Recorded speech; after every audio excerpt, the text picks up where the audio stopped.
Freshly I was going to say Liverpool, it's not your time. Freshly pressed 981. And then on YouTube, kindly go on to YouTube Smooth 981 FM Lagos. All right. Let's start with our first story, shall we? Our first story is from the New Telegraph. Police invade terrorist camp in Kaduna, kill 250 from New Telegraph. Now, I didn't care when we took this story during the national news headline stories, the first one at 6:30. We were, shall we say, in a congratulatory mood. That first story here is a win for the fight against terrorism. Please take us through the story. Okay, so like you rightly mentioned, the Force Public Relations Officer, DCP Frank Umba, disclosed this in a statement and said that the Special Forces had stormed the forest, which was one of the largest operational camps Mm. of the Ansaru terror group. And he also did state that it also serves as an operational base for other suspected bandits and kidnappers who have continued to terrorize the area. He said this operation rather, was necessitated by actionable intelligence linking terror and criminal elements in the super camp to a series of terror related violence, kidnappings, gun running, cattle rustling, and other heinous crimes across the country. But unfortunately, you had mentioned that the pilot and the co-pilot sustained, thankfully, not life-threatening injuries, Yes, but they had their, what's it called? There was a counterattack, that's like yes. by the bandits.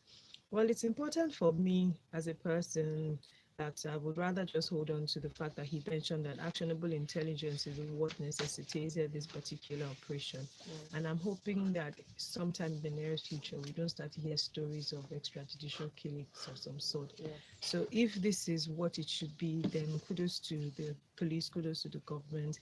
There are a lot more tiny pockets here and there. And if this is a start, I'm sure it will rejig and cause some panic in these camps. But I just don't want them to rest. They have to keep working. All right. Yeah, so Right, thank you very much. Now, this operation was carried out by Operation Puff Adder and backed by special forces of the police area. We have messages here. This one is please add your names to your next messages so we can take them. Number ends with 8719. It said the Lagos State VIS are impounding taxi services. Okay, we'll get to that later. But thank you very much for sending in this message. Thank you. MI says great one for by the security operatives. Aside from taking out the bad guys, we need to extract the intelligence from the captured ones that are alive. Hopefully, this momentum shall be sustained. Thank you very much. We move on to our next one, and Funmi, I'll come to you for this. Community policing is panacea to criminality, according to the Inspector General of Police, Mr. Mohammed Adamu. He made this statement yesterday, and he said that the federal government will take policing back to the community as a strategy to effectively combat the worsening security situation in the country. So they're embracing Yeah. community policing. Please take us through the story. Okay. Well, looks like today is a security Thursday. Mhm. Like almost all our stories are security related.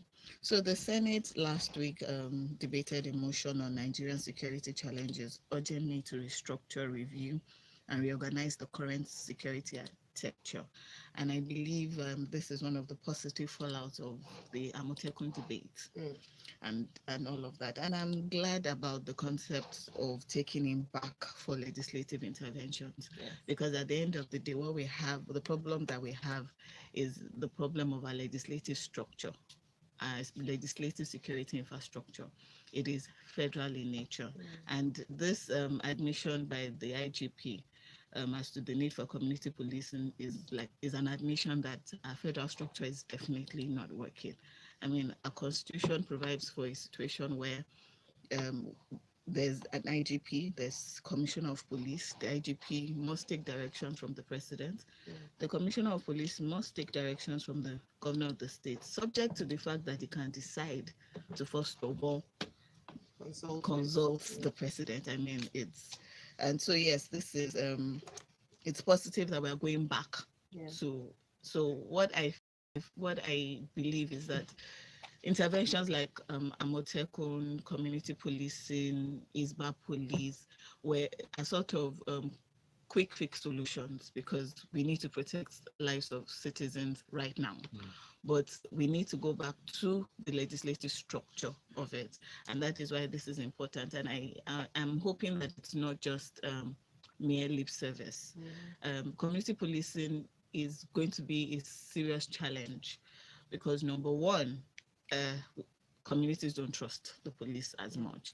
The police will need to work a lot on building trust, Sure. and that is why they will need the assistance of state governors and outfits like the Amotekun that closer. I mean, they would have members of the community themselves as part of it. So in order for this, the police will have to work on bridging the trust gap that exists between them and the people that they protect. But more importantly, the senators should continue to win until we find the right structure that works for us in terms of security. I don't know when they would reach the conversation about state police, but I was going to ask that question. Do you think that now they're going to be a bit more open to having that conversation again about reverting to state police as opposed to the federal structure that eventually we're going to get there? We shouldn't completely shut out the debate. Yes. We'll continue to converse about it because community policing it's a short-term solution. Yes. Well, I'm glad that the police is also exploring other options of tackling insecurity. In other parts of the world, we know that the police is very involved in community development and community interactions. They go into schools, they have awareness days, they catch them young, as it were. So beyond reacting and enforcing the law, they also have activities to prevent. So in terms of really getting involved in community and gaining or earning their trust. Bengals on WhatsApp says, "Oh my goodness, a whopping 250 terrorists in just one area in Kaduna. Terrorism and banditry is really huge in this country. Well, kudos to the police for the job well done. I hope the momentum will be sustained." All right, let's move on to our next one, Ugo. Northern groups launch Arewa version of Amotekun. Now, I don't know if you would see this. Funmi had described Amotekun as, this community policing as a positive fallout of Amotekun. I don't know if you would consider this particular move as a positive or negative fallout. But please take us to the story from Vanguard. Yeah, so before I get to your question, the story basically is saying that a coalition of northern groups, in North, have decided to come up with their own version of Amotekun, right? So, what the Arewa are missing is that Amotekun was basically, state government coming together. So this one is not a group, right? Coalition of northern groups, and according to them, that they would, it's an initiative that is subject to the ratification of the northern governors. So it's their own version of Amotekun, I guess. And if you hear them, the same thing, the same reason why Amotekun was here is why they're also doing their security, economic issues. It's the farmers and herders clashes. It's the people that get kidnapped and blah blah blah. So and then the police can't really contain all these people, so they need to come up with their own security outfit. And so this is better. I'm waiting to hear the one that's going to come from the east, Niger Delta. So I kind of think that this is a precursor to something huge that is coming, something revolutionary. I don't know. Because when I say revolutionary, I mean maybe a change in the way the police is currently constituted. It could be that this could be a precursor to some kind of state policing, something as just got a gift, or maybe this would just filter away at the end of the day into typical Nigerian. It runs the risk of being politicized. That's already been politicized in some way. Because and a lot of people are looking at it and saying, look, the test of a lot of these initiatives is during the election period, right? So what role are these guys going to play during the election? Are they going to be talked or in support of the incumbents?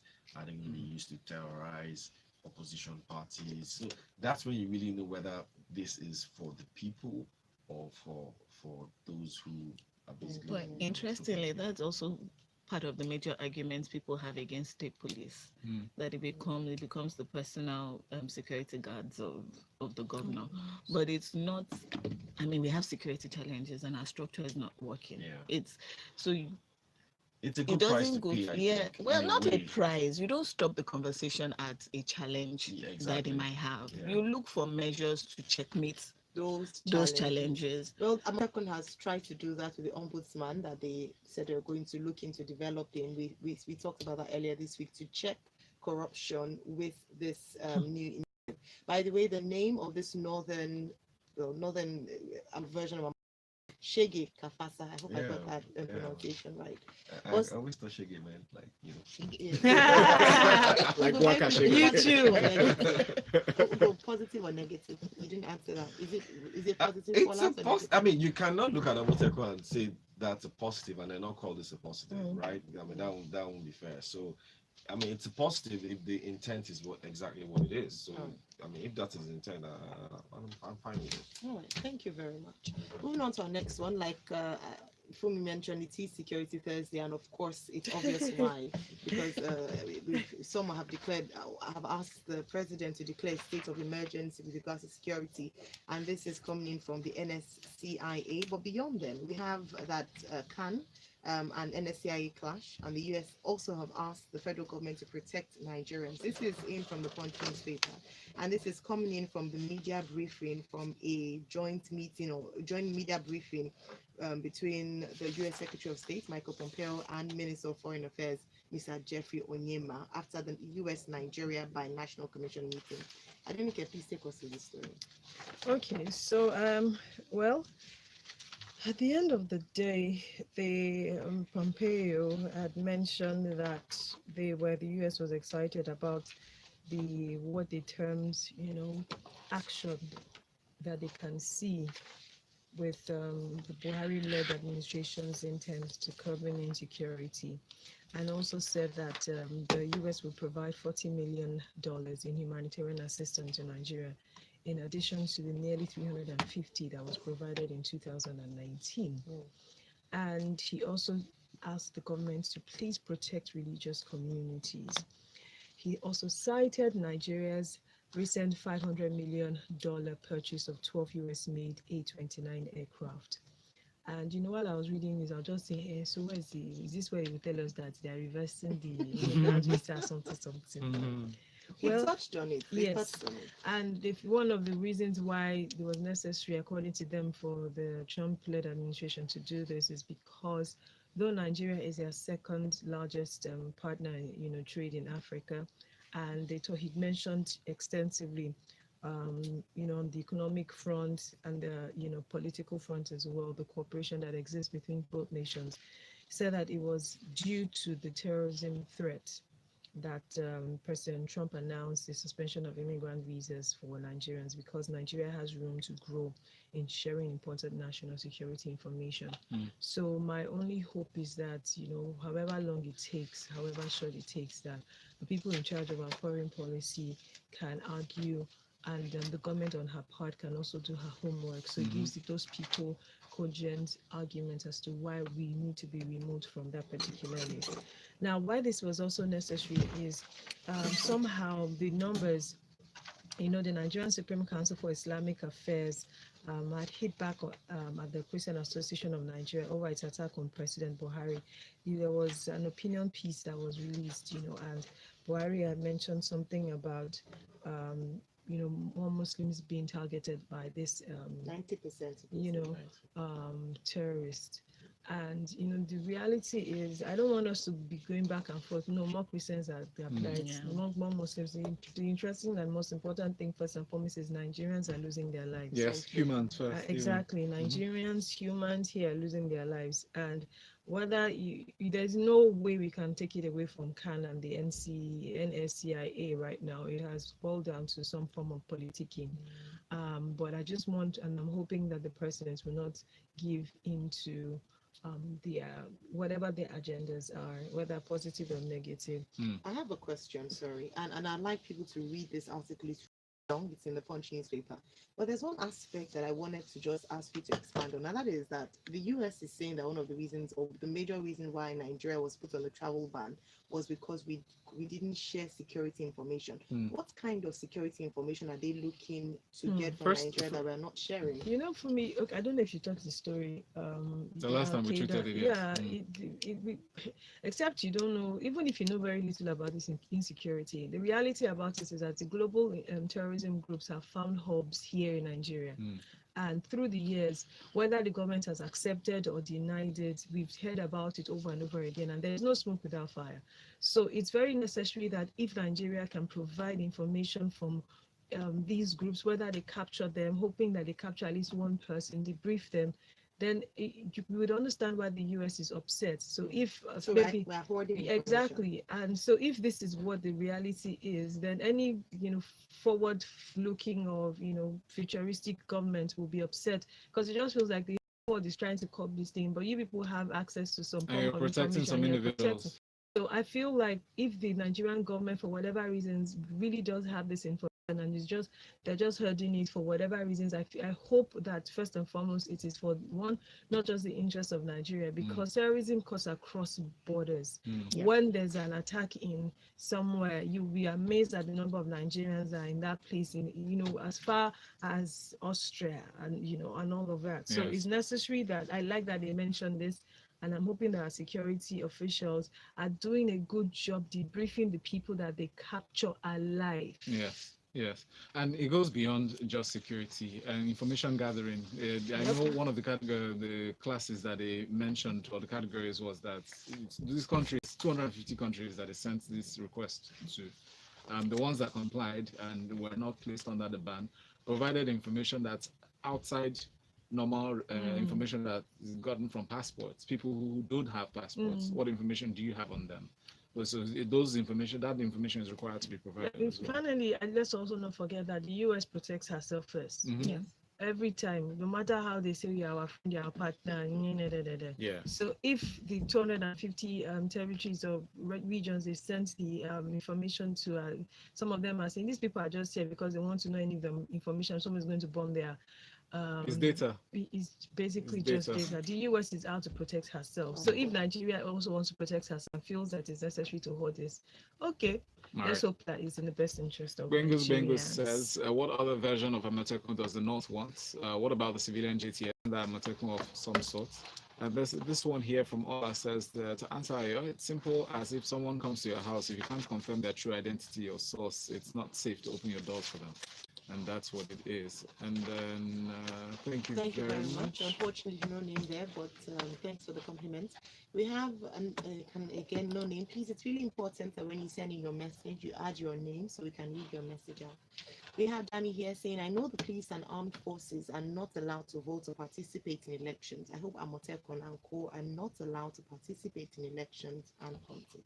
All right, and Larry Adisa says, those of us, or those of you supporting Amotekun with your powers, with all your powers, can now see that it started out wrong and the right thing now is being done. You can see how it's created division in our security apparatus, running the risk of being politicized. Nigerians won't forgive you if it brings problems. Larry, thank you for sending this message. Now, Funmi, let's talk about the Southern and Middle Belt leaders' alarm. They said they intercepted, or they discovered that the weaponized drone was, intercepted at the airport rather.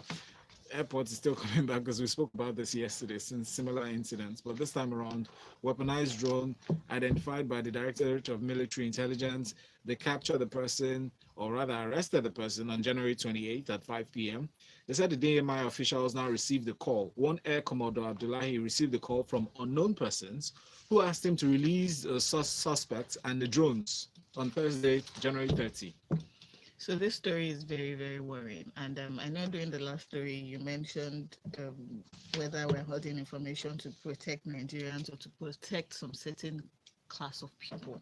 And this is the kind of story that sort of feeds that fear that we are protecting some big men as against properly fighting insecurity, because this is a very, very worrying story.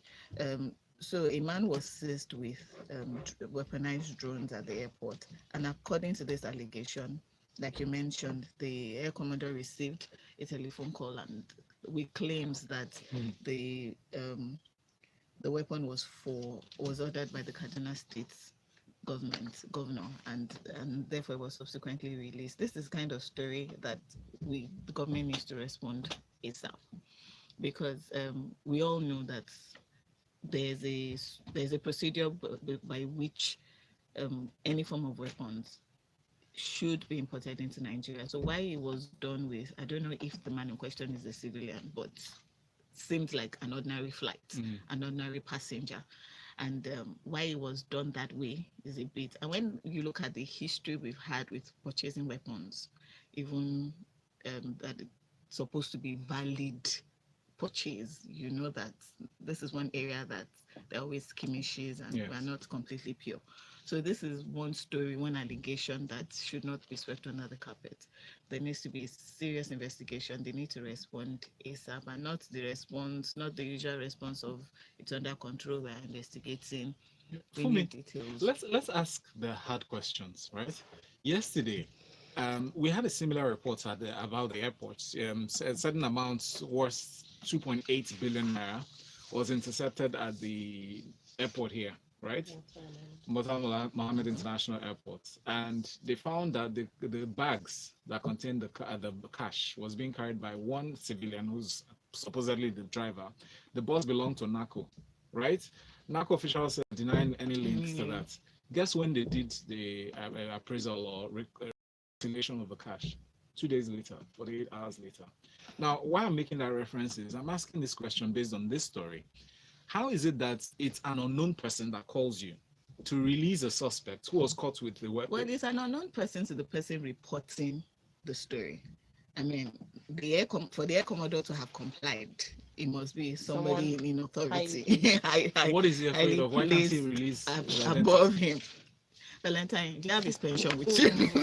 Only pension. I just looked at him like, really? If you were your relative, would you tell him to release the name? All right. So it's important that we see the end of the story. I mean, it should not just be tomorrow's headlines will cover up this one, and this is weapons we're talking about here. Thank you very much, Ugo. Let's get back to this Okada ban. Back to Lagos. Now, pandemonium, it said, broke out in the Yanapaja area of Alimosho in Lagos State yesterday, actually, as motorists and police clash over the ban. There are grounds that civilians were interviewed. They said that the policemen, which has been almost a common report for the past 1 week, that they are taking advantage of this ban to harass people that are not supposed to be covered in this ban, or even in areas that are not supposed to be covered by the ban. But your thoughts? In some way, the police is also a victim of this thing, because I mean, all the Rogers and all the that some of them get. So economically, this will affect them, because some kind of guys provide the Side hustle. That's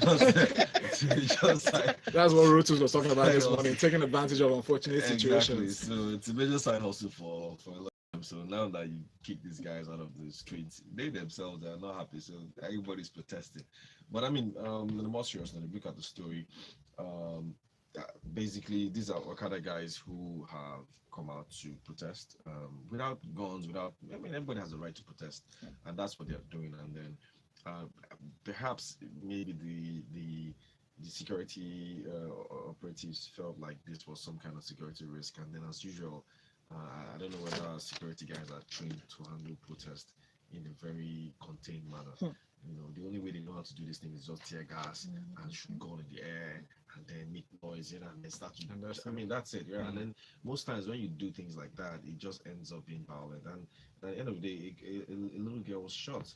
Unfortunately, she didn't die, but she was shot in the buttocks. And people also got quite injured. It was just out of sheer. It's just God that nobody died in these clashes, because only God knows what will happen next. So that's what happened. A lot of people are not happy with this Okada ban, and rightly so. So people are trekking, 10,000 steps. There's traffic everywhere. So we're training for the marathon. Yeah. Lagos. So I kind of think that maybe Lagos State needs to really manage this ban very well. Maybe in terms of their communication. I think they started out communicating very poorly. So they haven't managed well in terms of communication. Even the state governor himself, I don't think has really been very clear in terms of where he's going with this ban. I personally think that perhaps maybe they should have faced this instead of just an outright ban. So people have a right to protest, but at the end of the day, we have to protect their own rights, and then it's not you don't go after peaceful protests that being violent. And why should you use live rounds, live rounds for to disperse the exactly, protest. shoot in And the air. aren't you supposed to be trained to not, affect a human being, even if it's rubber bullets, when Actually, you're trying to in disperse a this crowd? report, the eyewitnesses said that the police actually shot at them, so they weren't even shooting in the air Yeah. to disperse the crowd, and that's something that has happened a number of times at protests that we need to address. That's what I said. So that training for crowd protests is what they don't. Whether they train, I just guess it's just soldier go soldier come mentality. Like let's just go and just kill everybody. Well, editing on Thank God nobody YouTube died. says the ban on Kada and Keke has led to the disappearance of police roadblocks at my area, Magboro. You This see? is to buttress the points being raised by Valentine. Police are not happy. They're not happy too. That was raised by Ugo, just to be clear. Yeah, And Valentine. Hi, Adenike. So an OAU lecturer was suspended. Apart from Awolowo University, one Monday, Omoetan is a lecturer that was allegedly assaulting a 19-year-old student. The school authority got wind of it and sent him off. Your thoughts, please?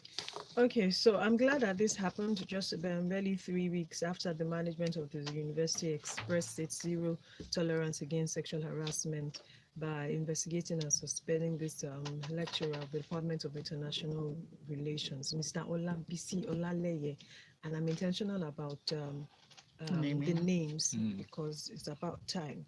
Now, the lecturer, Mr. Monday Omoeton, has assaulted a 19-year-old student, and as it is and reported by Punch newspaper, he's been handed over to the police. My hope is just that it is not muddled up, and the management has restated its commitment to total eradication of any form of sexual harassment, molestation, or social vices. So at the end of the day, this step in the right direction, long overdue, but management of the OAU noticed that there will be more. So yeah. Thank you so much. Thank you, Adenike. Adenike. All right, we have this from Damilola Bekes. The U.S. government is justifying to place this visa ban. As a matter of fact, they're supposed to place the ban on all the government officials, from the president to the local government chairman. With this, they will sit up. America is protecting her borders, but Nigerian government is opening her borders to Africans, especially the terrorists. That policy must be stopped now. Talking about policies and bans, and we get back to subscriptions. So for talk about telecoms now, we'll go. The federal government bars subscribers from having more than 3 SIMs. Is a move that has been toyed with, or rather, the idea has been toyed with for a bit now. It seems like they're wielding the big stick now. They said Nigeria's mobile subscriptions, we know from December of 2019, stood at 184.4 million. At this point, there's a restriction on the number of SIM cards that one individual can have. Your thoughts? Well, I think that this will affect them first, right? Because an average government official has 4 or 5 phones. Yes. So let them start with themselves. Wait, sorry. So 4 or 5 phones. How many of them will be dual SIM? Exactly. So start with them first, and so start with public officials. When you're done with public officials, you can then come to to some of us, right, who you have 2 phones or something. But that's where you start with. I think that this is not necessary. At the end of the day, if I want to have 10 SIMs and I have them registered and I follow them, that's my prerogative. And I think that's how markets should work. So I don't think it's something that the government, the minister, should be delving into. Perhaps maybe he just wants to make a statement. Let's just focus on getting our SIM card registration done and our national identity card done. Anybody can have 20 SIMs. But for means of regulation, if you look at BVN, for instance, bringing all the accounts together and just identifying a single individual that owns it, is that simple? Is that possible? It's not the same thing. You still have your 20 accounts or 50 accounts, depending on what you want, but you just have a BVN is just like a name identifier, basically, right? So or unique identifier. So you don't have unless you want to create a unique identifier for SIM cards. And I believe that unique identifier for SIM cards, it's your national identity card number. That's like your social security number, and that's enough. But this one I don't support at all. All right, final message before we go. Ni said limited number of SIMs, no deep thoughts. Do they know anything about IoT? Do they know all those devices need SIMs? They just never do deep thinking is what he thinks. Thank you so much for your comments, and thank you, Adenike Oyetunde, at Adenike Oyetunde on Twitter. Funmi Odude is at Funmi Odude, Ugo Dre at Ugo Dre. I like your names on Twitter. Thank you very much. Next, we talk entertainment inside of the grapevine. The headlines. The easy stuff The next stories. to it. Well done. Everything